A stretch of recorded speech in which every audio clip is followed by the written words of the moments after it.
Channel को subscribe करना ना भूलें और हमारे ताज़ा वीडियो सबसे पहले देखने के लिए बेल आइकन को दबाएं।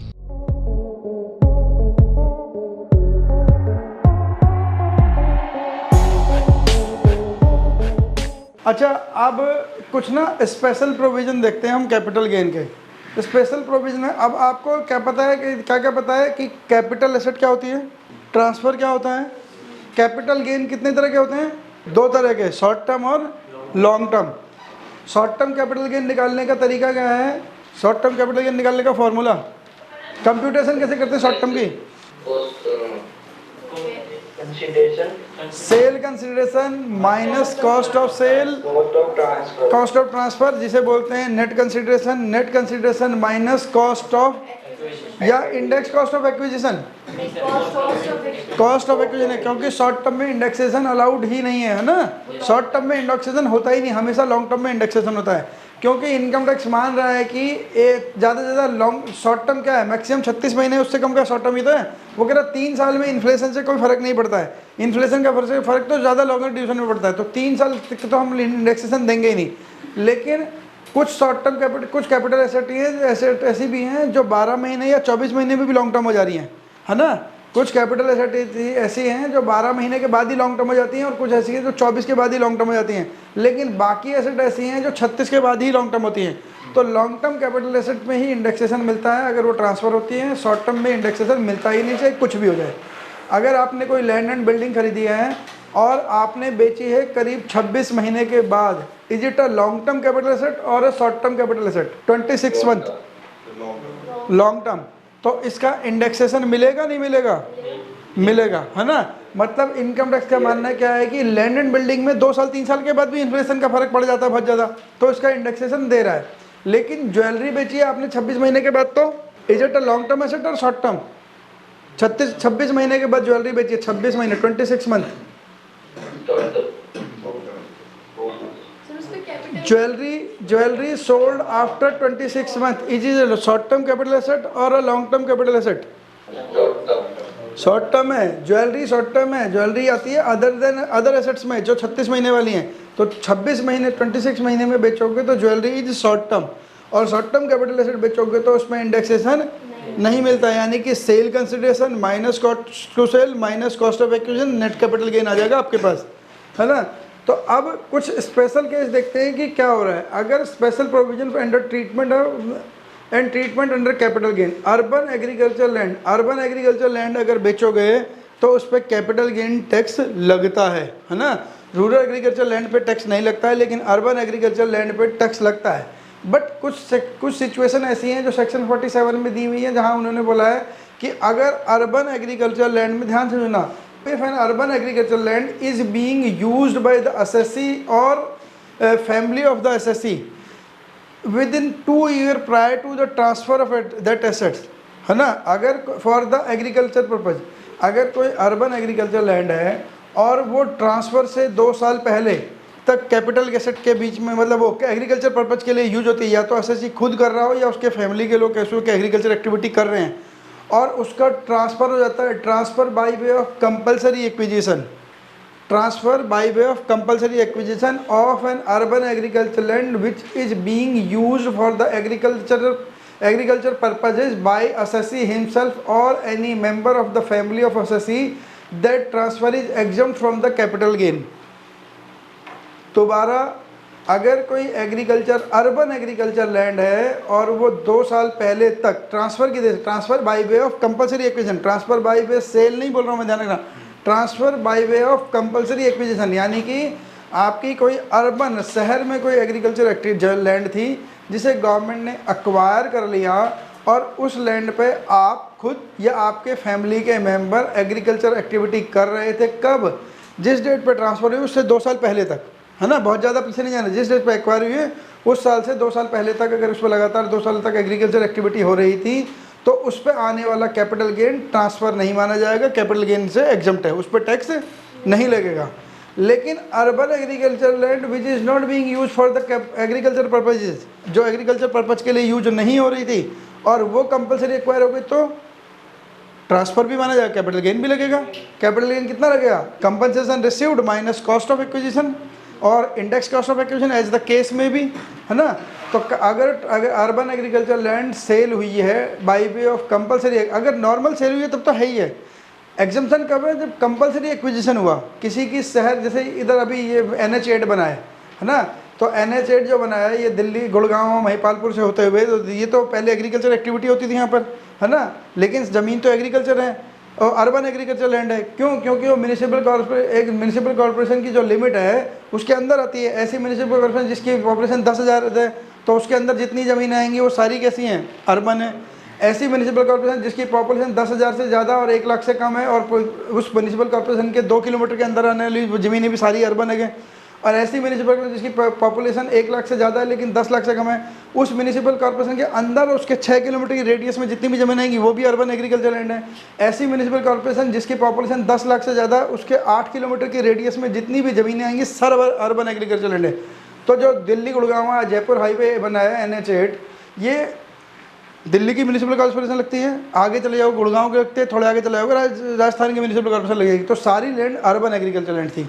तो अर्बन एग्रीकल्चर लैंड थी, जब गवर्नमेंट ने एक्वायर किया होगा, अगर जिस एरिया में वहाँ पे एग्रीकल्चर एक्टिविटी चल रही थी on or before 2 year, with in the 2 year from the date of transfer के 2 साल से पहले भी उसमें अगर एग्रीकल्चर एक्टिविटी चल रही थी तो वो उनको कंपनसेशन जो मिला होगा एग्जम्प्ट हो गया होगा, उस पर टैक्स नहीं लगा होगा। लेकिन जिन लैंड पे एग्रीकल्चर एक्टिविटी कभी चली नहीं रही थी और वो अर्बन एग्रीकल्चर लैंड थी तो उसको कैपिटल गेन माना जाएगा, कैपिटल एसेट का ट्रांसफ़र भी और कैपिटल गेन टैक्स भी लगेगा, ठीक है। तो अर्बन एग्रीकल्चर लैंड पे टैक्स लगता है। बस एक चीज़ और होती है कि अगर अर्बन एग्रीकल्चर लैंड किसी एक एक्ट वो है, एक रेफलार करके एक एक्ट है ना, right to fair compensation and transparency करके कुछ एक्ट है, बड़ा छोटा सा नाम है, अभी तो मैं आधा भी नहीं बोल पाया हूँ, है ना। Right to fair compensation and transparency in land acquisition rehabilitation act करके नाम है उसका, हाँ, ऐसा एक्ट, बड़ा छोटा सा नाम है। तो इस एक्ट के अंदर आपकी कोई अर्बन एग्रीकल्चर लैंड एक्वायर होगी, चाहे वो एग्रीकल्चर एक्टिविटी के अंदर हो रही थी, नहीं अर्बन लैंड, अगर इस एक्ट के अंदर कोई आपकी अर्बन लैंड एक्ट वो होगी एक्वायर होगी, उसका मुआवजा मिलेगा, वो भी एग्जम्प्ट है। और वो पता कहाँ लिखा है? उस रेफलर एक्ट में लिखा, वो इनकम टैक्स ने नहीं लिखाया था, वो रेफलर एक्ट ने लिखा था। जो इनकम टैक्स का एक्ट नहीं है, वो भारत सरकार का दूसरा एक्ट है, उसमें लिखा था कि अगर हम कोई ज़मीन लेते हैं रेफलर एक्ट के अंदर कहीं पे भी, है ना, किसी गवर्नमेंट के किसी प्रोजेक्ट को बनाने के लिए, तो उसका जो कंपनसेशन मिलेगा वो एग्जम्प्ट होगा। तो जब वहाँ लिख दिया तो फिर यहाँ इनकम टैक्स को सर्कुलर डालना पड़ा कि हाँ हमने मान ली उनकी बात, है ना, हमने उनकी बात मान ली। इनकम टैक्स एक्ट में कहीं नहीं लिखा, उन्होंने एक सर्कुलर से डाल दिया, ठीक है, अगर उस एक्ट में आपकी ज़मीन एक्वायर होगी, आपको मुआवजा मिलेगा, तो उसके हम कंपनी उस पर टैक्स नहीं लेंगे, कैपिटल गेन टैक्स नहीं लेगा। अब अर्बन एग्रीकल्चर लैंड में कंडीशन क्या है? अर्बन एग्रीकल्चर लैंड में जो एग्जम्पशन मिलती है कैपिटल गेन की अंडर सेक्शन 1037, तो 1037 में एग्जम्पशन लेने की कुछ कंडीशन है। Such land should be an urban agriculture land, वो अर्बन एग्रीकल्चर लैंड होनी चाहिए, नॉर्मल नहीं होनी चाहिए, आप रह रहे हो रेजिडेंशियल प्रॉपर्टी नहीं होनी चाहिए, है ना। अर्बन एग्रीकल्चर और एग्रीकल्चर लैंड क्या है? जिसमें एसएससी खुद, HUF के कोई मेंबर या उस एसएससी की फैमिली के मेंबर एग्रीकल्चर एक्टिविटी कर रहे हो for the 2 year from the date of transfer से 2 साल पहले तक वो कर रहे हो, immediately preceding such transfer by way of compulsory acquisition, यानी कि वो ट्रांसफ़र कैसा होना चाहिए? गवर्नमेंट एक्वायर करेगी। आप अर्बन एग्रीकल्चर लैंड को किसी थर्ड पार्टी को बेच दोगे तो कैपिटल गेन लगेगा, एग्जम्पशन 1037 में नहीं मिलेगी। Such income has arisen from the compensation and consideration of, कब वो एक्विजिशन भी कब होनी चाहिए? 1 अप्रैल 2004 या उसके बाद का, है ना।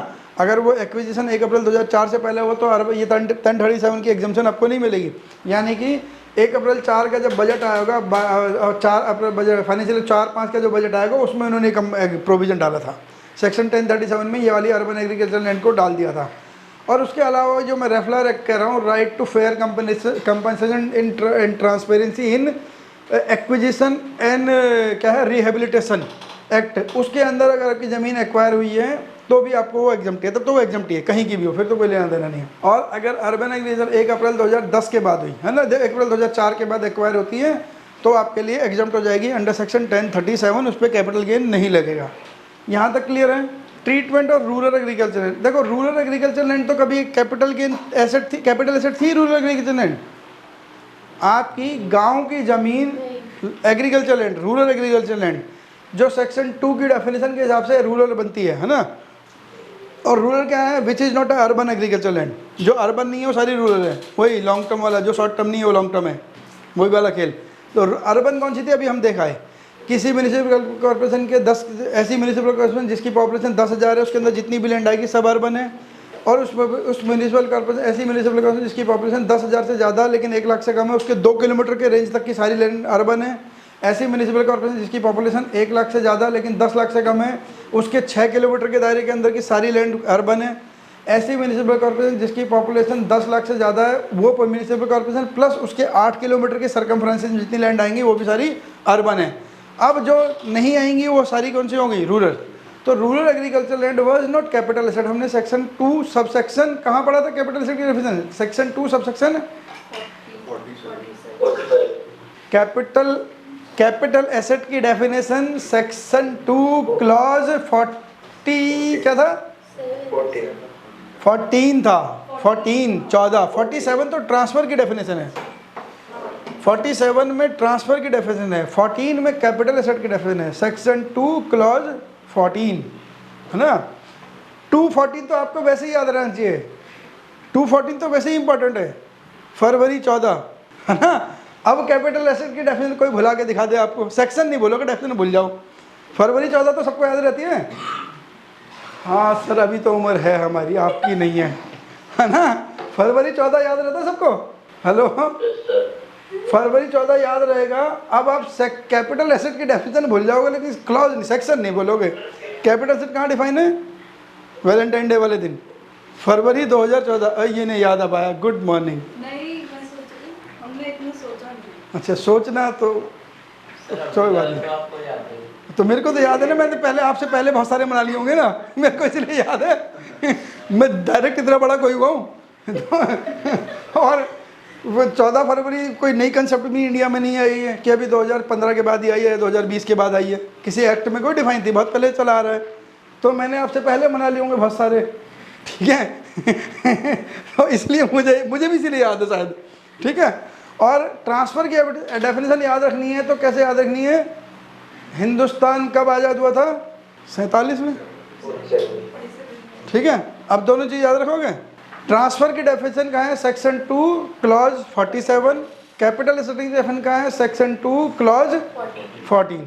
अब दोनों याद रहेंगे ना, डेफिनेशन भूल जाओ, सेक्शन तो नहीं भूलोगे अब।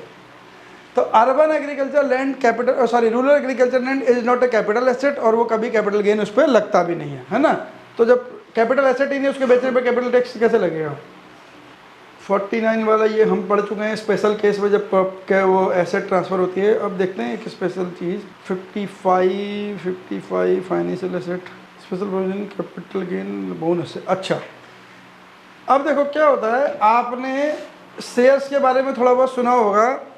तो जब शेयर्स खरीदते और बेचते हैं ना, तो शेयर्स आपने मान लो खरीदा, एक शेयर आज खरीदा उसी कंपनी का, फिर कुछ शेयर खरीदे कल, कुछ कंपनी के कुछ और शेयर खरीदे। जब आप शेयर्स अलग अलग डेट पे खरीदे हो तो रेट भी अलग अलग आ रहा है, सेम रेट पे तो नहीं आ रहा है, एक दिन में भी कई बार अलग अलग रेट पे शेयर खरीदना पड़ते हैं। तो जब आप बेचते हो तो कैसे कॉस्ट डिसाइड करोगे कौन सा वाला शेयर बिका। देखो मैं क्या कह रहा हूँ कि आपने मान लो, इसके वाइट बोर्ड गायब होने का सबसे ज़्यादा नुकसान है, 1 अप्रैल 2020 को कुछ शेयर खरीदे, 100 शेयर खरीदे एट द रेट 80 रुपये के हिसाब से, ठीक है। फिर 10 अप्रैल को खरीदे 1000 शेयर 70 रुपये के हिसाब से। फिर आपने 31 मार्च 2021 को 700 शेयर बेच दिए, ये सेल कर दिए एट द रेट 200 रुपये। अब कॉस्ट ऑफ एक्विजिशन कैसे घटाओगे। पहली बात तो ये क्या, is it a long term capital asset और शॉर्ट टर्म कैपिटल एसेट, पहले तो डिसाइड करना पड़ेगा ना। और है ये लिस्टेड इक्विटी शेयर, ये लिस्टेड इक्विटी शेयर है, is it a long term capital asset और short term capital asset. Short term है क्योंकि विद इन 12 मंथ बिक गए, 12 महीने के अंदर अंदर बिक गए, तो शॉर्ट टर्म है एक चीज़। और दूसरी चीज़ ये है कि अब इसमें क्या पहले, अच्छा अगर मैं इसे 2024 कर दूं तो क्या हो जाएगा, अभी लॉन्ग टर्म हो जाएगा। अब लॉन्ग टर्म होने के लिए मुझे इसकी कॉस्ट ऑफ एक्विजिशन घटानी है। तो पहला क्वेश्चन क्या कि इसमें ग्रैंडफादरिंग लगेगी या नहीं लगेगी। ग्रैंडफादरिंग लगेगी क्योंकि long term share listed equity share है, लगेगी नहीं लगेगी। हाँ जी, कौन कौन कह रहा है लगेगी और कौन कौन कह रहा है नहीं लगेगी? हाँ जी, लिस्टेड इक्विटी शेयर है, नहीं लगेगी? हाँ जी, ऑनलाइन में कौन कौन कह रहा लगेगी, कौन कह रहा नहीं लगेगी? No sir. नहीं लगेगी। दोबारा में तरुण आए नहीं बेचारे। भाई लिस्टेड इक्विटी शेयर में ग्रैंड फादरिंग तभी लगती है जब आपने वो 31 दिसंबर 2018 या उससे पहले खरीदे हुए हों। तो ये तो आपने खरीदे 20 में है, इसमें ग्रैंड फादरिंग नहीं लगेगी। एक चैप्टर तो यहाँ खत्म हुआ। दूसरी चीज़, कॉस्ट कैसे घटेगी? इंडेक्स कॉस्ट या cost of acquisition? Index cost घटाएंगे या नहीं घटाएंगे? सेल कंसिडरेशन तो 700 रुपये है, तो सॉरी 2000 रुपये, हाँ 2000 क्वांटिटी 700 रुपये पर, 700 शेयर बेचे, 2000 रुपये का एक, हाँ 200 रुपये का एक। तो जो इसमें कॉस्ट घटाएंगे, क्या वो इंडेक्स कॉस्ट घटेगी या नॉर्मल कॉस्ट घटेगी? लॉन्ग टर्म शेयर है ये, कुछ नहीं हो सकता। इक्विटी शेयर में इंडेक्सेशन अलाउड ही नहीं है, हे भगवान। लिस्टेड इक्विटी शेयर में इंडेक्सेशन अलाउड ही नहीं है, वो तो केवल ग्रैंडफादरिंग इफेक्ट एक पर्टिकुलर पीरियड के लिए दिया हुआ है। लिस्टेड इक्विटी शेयर की सेल पे इंडेक्सेशन अलाउड ही नहीं है। ग्रैंडफादरिंग भी नहीं लगेगा, नहीं लगेगा बेटा, नहीं लगेगा, बिल्कुल नहीं लगेगा। इंडेक्सेशन भी अलाउड नहीं है। There is no provision for indexation in listed equity share, either it is a long term और शॉर्ट टर्म। शॉर्ट टर्म में तो कभी होता ही नहीं है, तो लॉन्ग टर्म में भी लिस्टेड इक्विटी शेयर में नहीं होता। चलो, अब मेरा क्वेश्चन ये है कि ये जो 700 शेयर बेचे हैं 200 रुपये पर शेयर के हिसाब से कॉस्ट कैसे घटाओगे? एक 80 रुपये का, एक 70 रुपये का। अच्छा, अगर 50 ही बेचे हैं तब, अगर 50 ही बेचे हैं तब, अगर 150 बेचे हैं तो बस यही सिस्टम है। फीफो बेस लगता है ना, फीफो बेस लगता है, फीफो बेस लगता है। क्योंकि अब देखो क्या हो रहा है, पहले क्या होता था, डी में जब शेयर्स फिजिकल होते थे उसमें एक सीरियल नंबर होता था, तो आप कौन सा सीरियल नंबर बेच रहे हो पता लगता था। अब डीमेट होता है, सीरियल नंबर कोई नहीं है ना। आपके स्टॉक में, आपके पोर्टफोलियो में जो शेयर पहले खरीदा जाएगा यही माना जाएगा कि वही पहले बिका है, तो फीफो बेस पे है ना। तो आपने, अगर आपने 150 बेचे हैं तो आप पहले ये 100 वाले की कॉस्ट घटाओगे, 50 में से इसकी कॉस्ट घटाओगे। 700 बेचे भी तो भी पहले 100 वाला वापस बाहर निकल जाएगा, फिर बचे हुए 600 यहाँ से बाहर निकल जाएंगे। तो अगर लिस्टेड इक्विटी शेयर बेचे जाते हैं तो कॉस्ट एक्विजिशन कहाँ जाएगी? फीफो बेस पे। पहले जो खरीदा वो पहले बिक गया, यही माना जाएगा। एजिंग भी वहीं से निकलेगी, है ना, एजिंग भी वहीं से निकलेगी। अगर मान लो आपने इसमें से पूरे के पूरे 1300 बेच दिए, लेकिन कुछ शेयर बेचे और थोड़ी देर बाद जाके, तो एजिंग भी वहीं से निकलेगी। और कुछ शेयर 2020 में ही बेच दिए थे, एजिंग वहीं से निकलेगी, है ना। एजिंग निकालने के लिए भी वही है कि पहले कब खरीदा आपने, तो वहीं से निकलेगी एजिंग भी। फीफो बेस पे एजिंग निकलती है। तो लिस्टेड इक्विटी शेयर में इंडेक्सेशन अलाउड नहीं है। 1 लाख रुपए के बाद का जितना भी कैपिटल गेन होगा वो टैक्सेबल होगा। टैक्स का रेट है 10%, टैक्स का रेट है 10%। सेक्शन है 112A। लिस्टेड इक्विटी शेयर वाला क्लियर होगा कहानी यहाँ तक? हेलो हेलो, यस सर, सही है ना। और दूसरी चीज़,